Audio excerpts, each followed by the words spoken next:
Hi, everyone.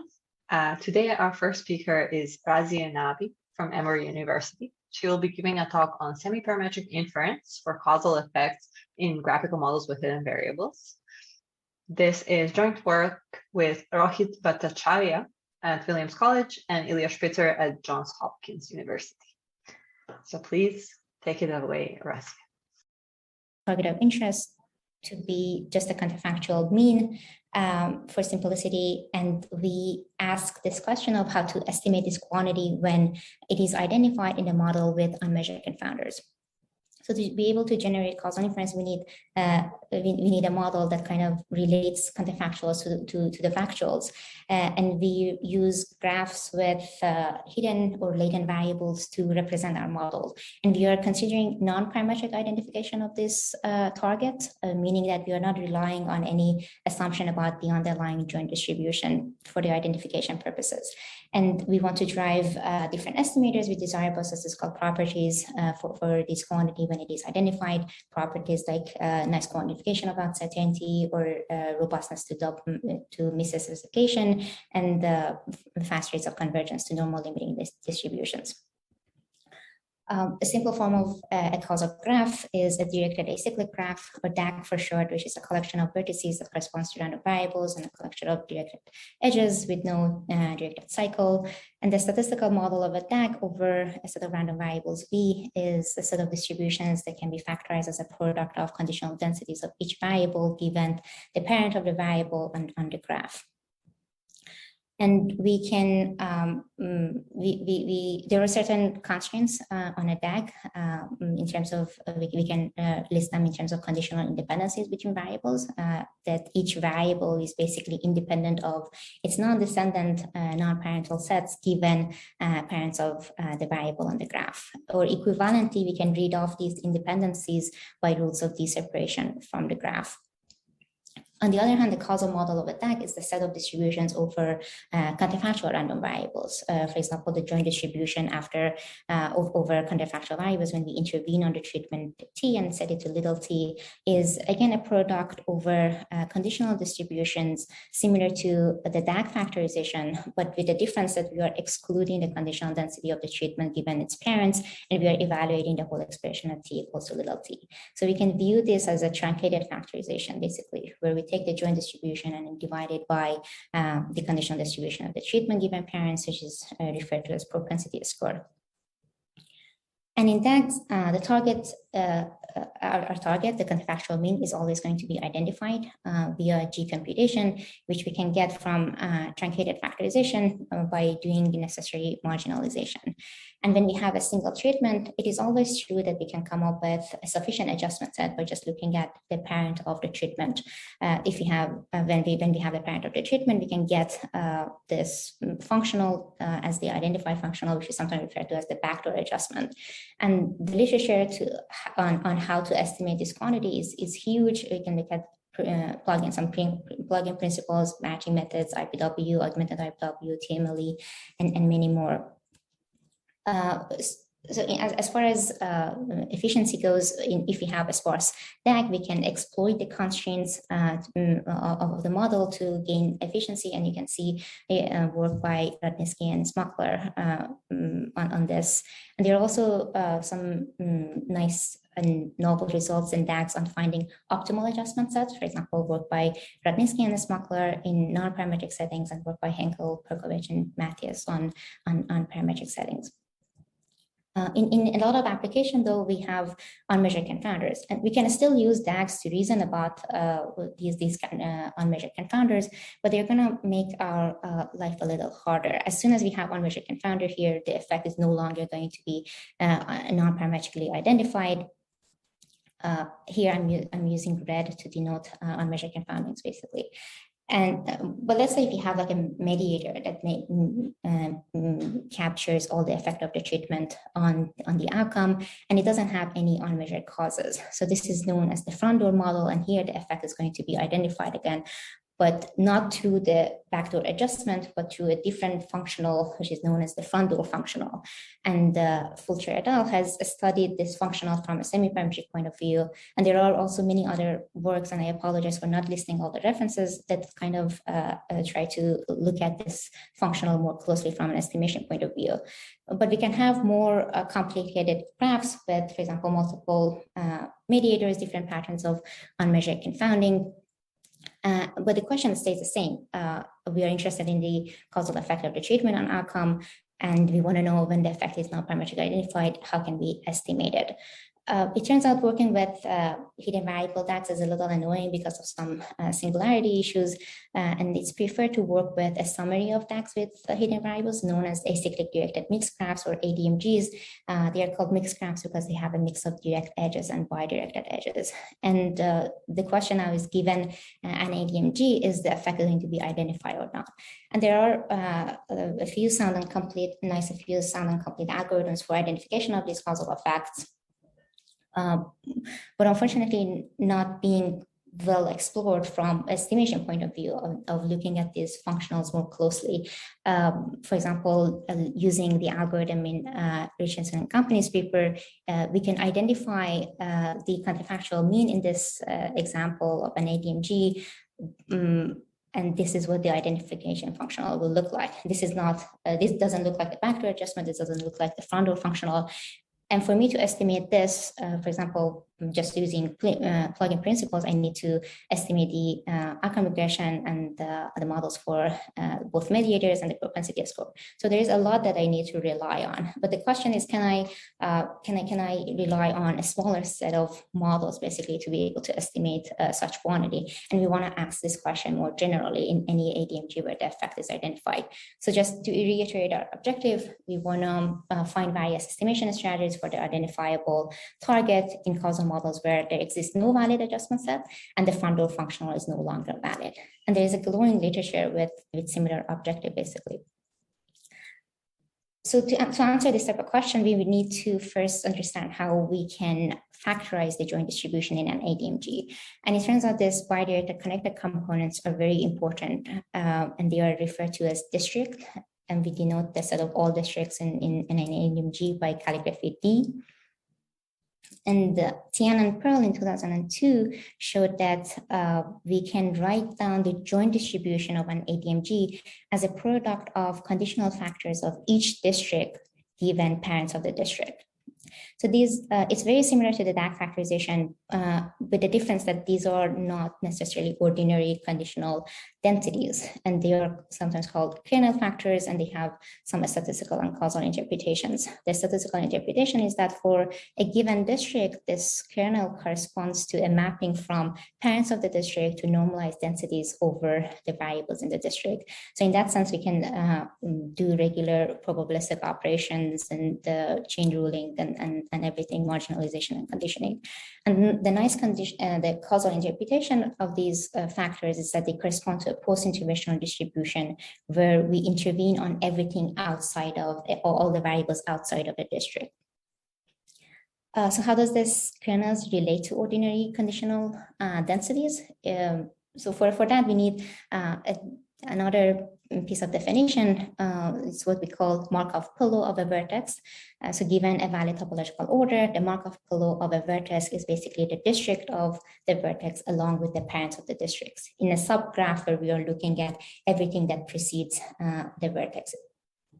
So given this Markov pillow definition, we can show that each kernel basically that corresponds to the district V can be written as a product of conditional densities of each vertex in the district given Markov pillow of the vertex. So combining this factorization with the district factorization, we get the topological factorization of an ADMG, which can be written as a product over conditional density of each variable given Markov pillow of the variable on the graph, according to a valid topological order. So the set of constraints basically that the topological factorization contains are of this form, that each vertex is going to be independent of all the preceding variables given the Markov pillow of the variable. So this is not the entire set of assumptions that an ADMG can hold. For that, you need to refer to the paper by Razieh and company on the nested Markov model of an ADMG. And this is the nested model is what we are working with in this work. But for the purpose of this talk, I'm not going to go over the description of this model. So let me dive into the main results of the paper. We divide the class of ADMGs into two subclasses, depending on whether the treatment is connected to its children through a bidirected path.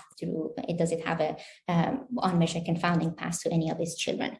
So in other words, we look at whether the district of the treatment and its children intersect or not. If they don't intersect, then it is always the case that the effect is going to be non-parametrically identified. And to be able to refer to this class more easily, we call the treatment to be primal fixable or dual fixable. And we derive several estimators that we call primal and dual IPW, and the non-parametric influence function-based estimator, which we show to be doubly robust. This class, I really like primal fixability because it contains a lot of nice models in the literature as a special cases. For example, it contains the backdoor adjustment, the front door functional, and it also generalizes the definition of ordinary fixability as it is described in the paper by Razieh and company. And in this class, we also discuss some efficiency results, basically. So moving on to the right-hand side, what if the treatment is not primal fixable? In other words, the district of the treatment and its children do intersect, then the effect may or may not be identified. So we provide a sound and complete algorithm that is equivalent to the ones that are in the literature, but the difference is that it's going to output a different functional for us that yields what we call the nested IPW estimator. And it's very interesting because it only relies on the conditional densities of the model that are in the district of the treatment. So the majority of the focus of my talk is on primal fixability. To just reiterate it one more time, we call the treatment to be primal fixable if the treatment doesn't have a bidirected path to any of its children. So this ADMG that I've been using as an example, here the treatment is primal fixable because the district of the treatment is just T and L, and it only has M as its child, and the intersection is empty. So therefore the treatment is primal fixable. Again, it's a very interesting class because it contains a lot of special cases. For example, DAGs are just treatment in DAGs are always going to be primal fixable. It's also interesting because Tian and Pearl in 2002 showed that this post-interventional distribution where we intervene on the treatment and we are interested in the joint distribution over all the counterfactuals is going to be identified when treatment is primal fixable. In fact, primal fixability is going to be a necessary and sufficient condition for identification of this joint distribution. And it is identified in this way. We're gonna take the joint distribution and divide it by what looks like a nested IPW. And it's a conditional factor of the treatment given its Markov blanket, and where Markov blanket is defined as just the district of the treatment along with its parents. So how does this relate to the district factorization of an ADMG? So we can take P of V and write down what the district factorization is. As you recall, it's a product over district on the graph. So here, the first two terms correspond to the terms related to the district of the treatment, and the right-hand side is the product over all the other districts. And this, what we are doing by this division, we are basically getting rid of the first term. So it's very similar to idea of truncated factorization, and we can get the counterfactual mean as in terms of the district factorization in this form. But it's not very appealing. We wanted to have it in terms of the ordinary conditional densities. But in order to avoid cluttering the notation, let me partition the vertices first into 3 disjoint sets. So fixing a valid topological order, I divide the vertices into 3 sets: the set C, which contains all the pre-treatment variables, the set L, which contains all the post-treatment variables that are in the district of T, and the set M, and the set M that contains everything else. It's all the post-treatment variables that are neither in C nor in L. So with this, we can write down the counterfactual mean as a function of observed data in this form. Basically, it involves a product over conditional densities of variables in the set M, where this product is evaluated at T equals to little t. And it involves a product over conditional densities of the variables in the set L, where we are marginalizing out the treatment from this set. So how do I estimate these quantities, these functional basically? So one quick way is, let's assume that, for example, each of these conditional densities are parameterized by eta, and I'm just going to get eta by MLE. But for this to be consistent and asymptotically normal, I need to have all the conditional densities to be correctly specified. So again, it's very hard to satisfy this in practice, but sometimes maybe we can do better. We can rely on fewer sets of models. One way of doing it is what we call primal IPW. When we say treatment, when treatment is primal fixable, we can estimate the counterfactual mean by estimating this primal IPW functional. Where we are basically looking at the rows that have a consistent assignment of with the treatment assignment, and reweigh them by this product that involves the conditional densities of variables in the set in only the set L. And the set L was all the post-treatment variables that are in the district of the treatment. So this is intuitively, it's very similar to the IPW estimator that we have in the conditional and ignorable model, with the difference that, again, we are dividing by a different quantity.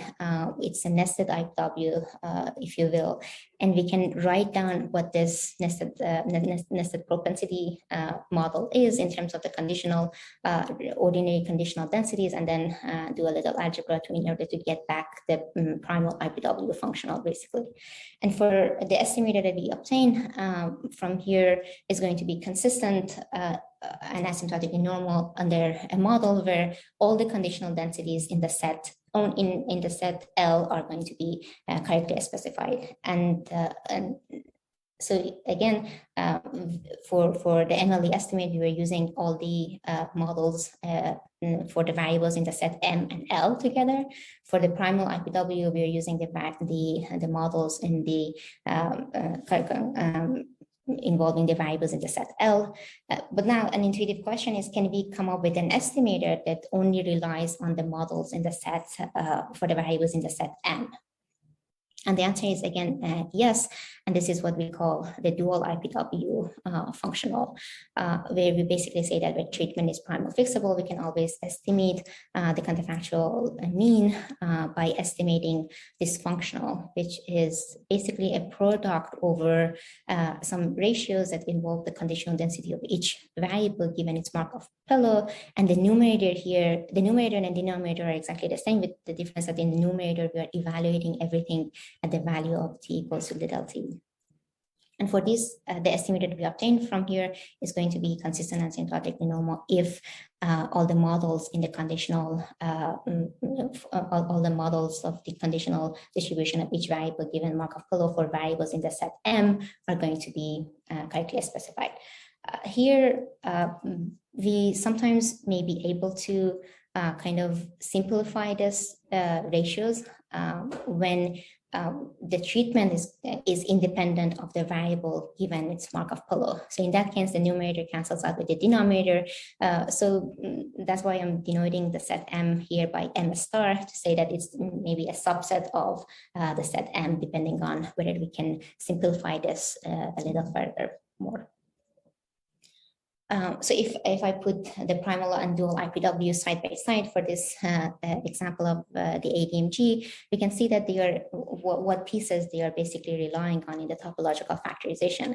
And it's always the case that they are going to rely on variationally independent pieces, no matter what the ADMG is, as long as the treatment is going to be primal fixable in that ADMG.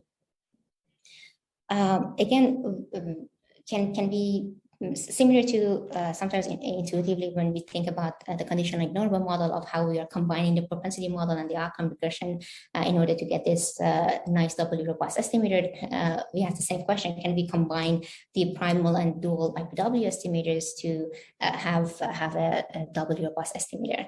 So we derive the influence function for the efficient influence function in the non-parametric model by taking the pathwise derivative of the identified functional when treatment is primal fixable, and this is what the influence function will look like.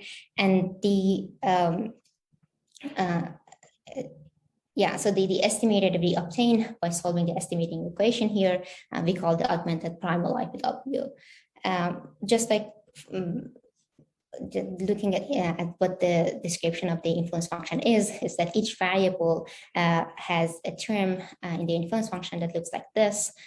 We have a weight and we have a centered term. The weights are interesting in the influence function because depending on where the variable sits, is it in either set M or set L, the weights are going to look like either the primal weights or the dual weights.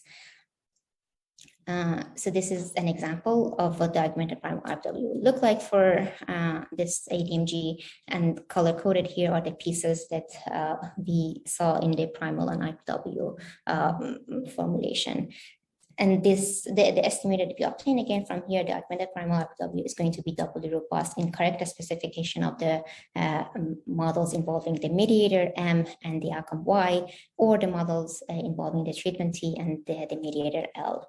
And this is a general result, meaning that when we have treatment be primal fixable, the augmented primal IPW that we obtain by solving the estimating equation involving the non-parametric influence function is going to be doubly robust in correct specification either of these two sets, the conditional densities that involve variables in the set M, or the conditional density that involve the variables in the set L. And again, because of some of the simplification that we can do, this statement might be a little conservative. So I mentioned briefly that primal fixability is interesting because it also generalizes the ordinary fixability definition that was described in Richardson et al.'s paper. So let's be a little bit more concrete here. The way they define fixability is that the treatment is going to be fixable if there is no direct path and bidirected path to any of the vertices in the graph. So these two paths cannot simultaneously exist. So you can see now that primal fixability kind of generalizes this definition, meaning that if the treatment is primal fixable, it's going to be fixable in this way, but the other way is not necessarily true.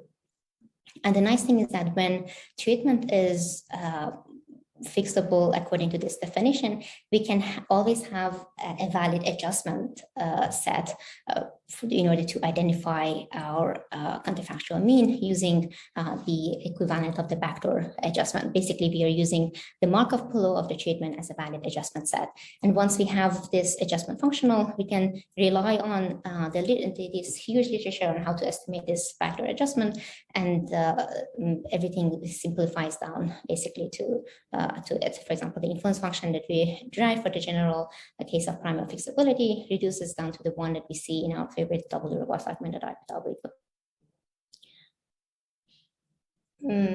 So let's discuss efficiency a little bit.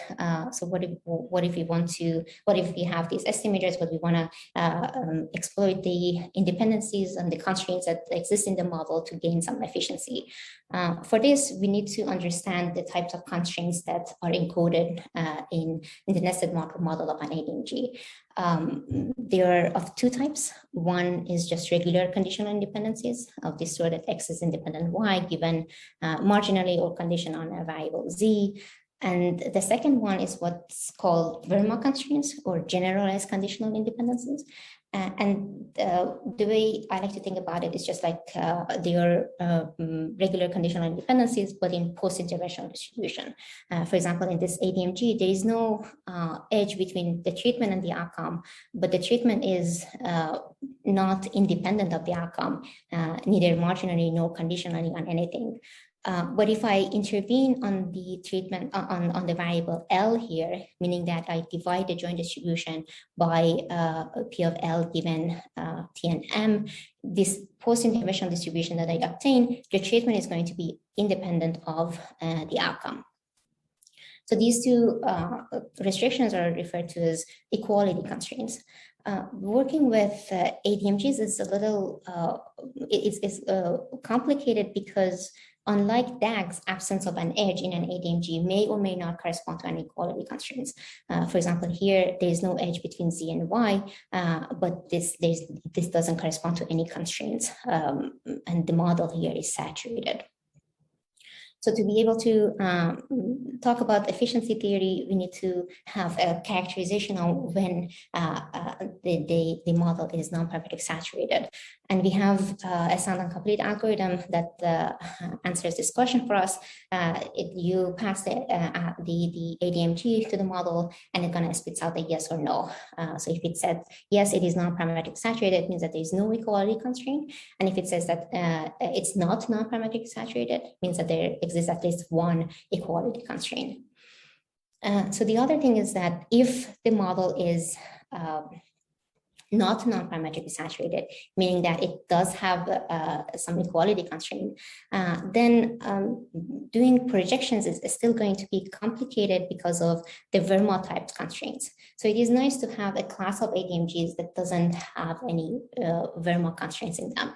And we constructed this class and called them the MB shielded ADMGs, which basically says that the condition for it is that if two vertices are not adjacent, it is the case that neither of the vertices are in one another's Markov blanket.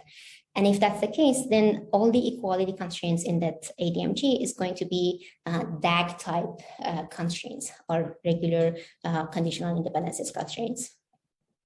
So then in this model, I think doing the projections and thinking about efficiency is much easier, basically.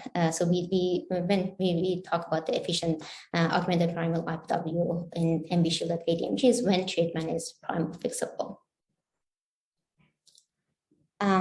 So moving away from primal fixability, we just ask, what if the treatment is not primal fixable?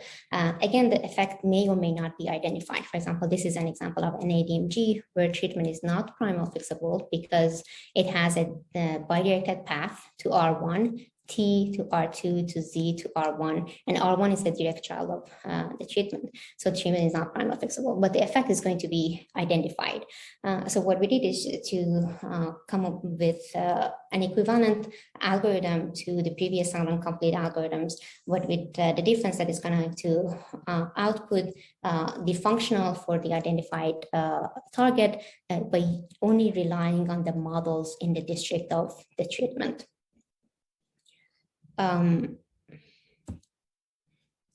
So everything that most of the stuff that I discussed are also provided in this software called Ananke. It's named after the Greek goddess of necessity and causality. It's a Python package for causal inference using the language of graphical models, and the main contributors are Rohit Bhattacharya and Jaron Lee. There are some links to the documentation in the GitHub repository and the GitLab repository, and if you get to interact with it, we would love your feedback and comments.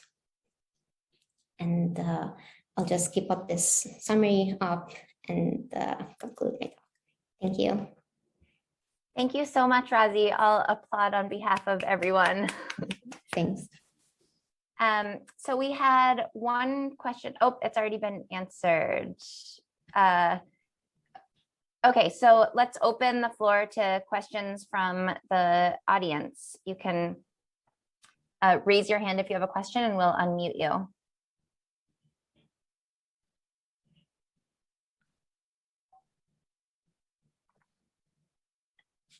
And I will jump in with my own question while we're waiting for other questions from the audience. So I'm trying to connect the dots between what you said, Razieh, about primal fixability being necessary and sufficient for identification of the full joint distribution of the observed random variables.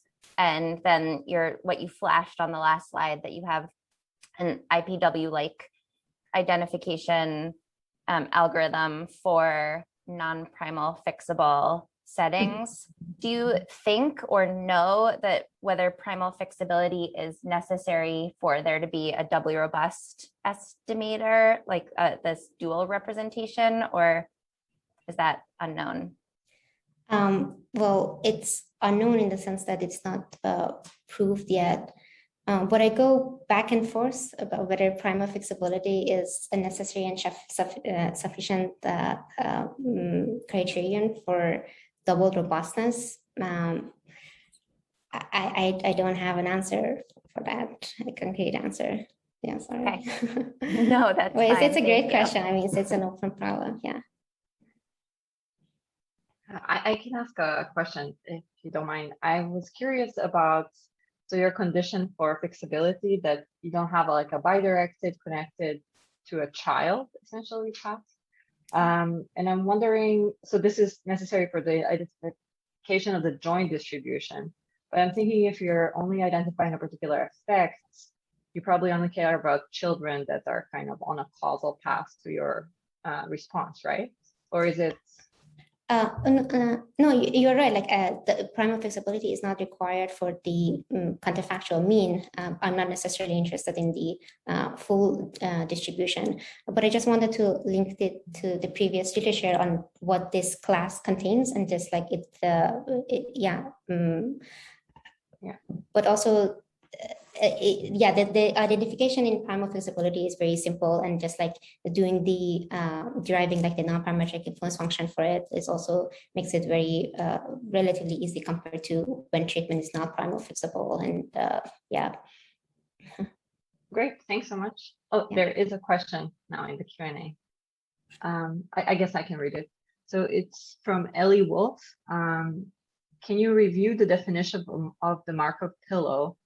Also, are the definitions intersection of district with children or with descendants given for identification with respect to fixability, applicable to sets of variables or only for one variable at a time? So the Markov pillow definition is kind of, it's defined as, it's a subset of the Markov blanket. So Markov blanket is defined as the district of the variable along with the parent of the district. But the Markov pillow is defined as the district of the treatment, the variable along with the parents, but intersecting with the set of variables that kind of like precedes the variable according to a valid topological order in a specific subgraph, if you're only looking at the variables up to VI. So in that sense, like, yeah, it's going to be a subset of Markov blanket. The other question of whether it can be defined as a set, yeah, like you can define it in sets, but we didn't, for our purposes in the primal fixability, we didn't really rely on the set definition of Markov pillow. The topological factorization gives us this nice variation in independent pieces where we can basically work with it through the identification and estimation. Great, thank you so much. Thanks again, Razieh. We'll move on to the next speaker, but thank you so much on behalf of all the organizers and audience members. Thank you so much. Thanks for having me. Wonderful.